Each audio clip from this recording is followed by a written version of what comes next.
While the budget for the Tobago Carnival is yet to be finalized, the Secretary of Tourism, Culture, Antiquities and Transportation, Tashia Burris, said it would not cost as much as the previous year. The main reason for lower costs is attributed to the decision to centralize all events in Scarborough. Senior reporter Kandace Jackson has more details in this report.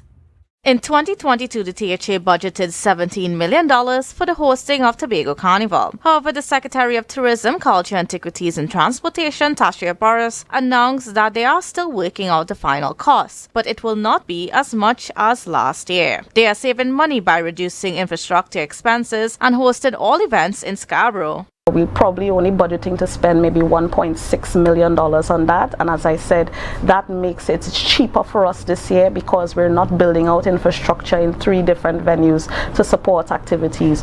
So that what you find is that the budget actually is more skewed towards marketing the carnival. While last year's hosting of Tobago Carnival faced criticism for not yielding a substantial return on investment, she advised her critics that returns on investments are not necessarily received in tangible form, as persons including the central government expect.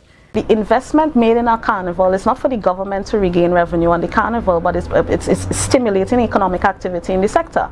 Rather than assessing success solely from financial terms, the Tourism Secretary emphasized that their definition of success involves presenting Tobago's culture in an enjoyable manner. And for us, success is one, ensuring that we have a product that totally sells the idea of what Tobago is. What we're trying to put on the stage, the ritual, the revelry, the release. There's place for the mud, there's place for our traditional characters, there's place for our contemporary mass band. There's a space for everybody to come in the street and be part of the revelry. And there's also going to be this spectacle that we are creating for people to stand and watch. Burris pointed out that Carnival is a period when event promoters and downstream businesses can flourish. However, the primary challenge they are currently faced with is the limited availability of flights on the air bridge. The Tobago West MP, Shampakajo, mentioned that by the end of September, they will determine whether Caribbean Airlines can add extra flights. Secretary Burris expressed dissatisfaction with this situation, deeming it inadequate and unacceptable.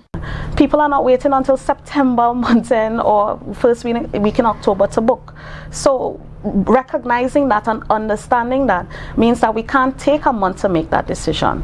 People are ready to pay now. The band leaders have essentially said, look, we have a list of people in Trinidad who want to come and play mass. This is the evidence. Tobago Carnival is scheduled for October 27th to the 29th. Kandace Jackson, Tobago Updates Television News.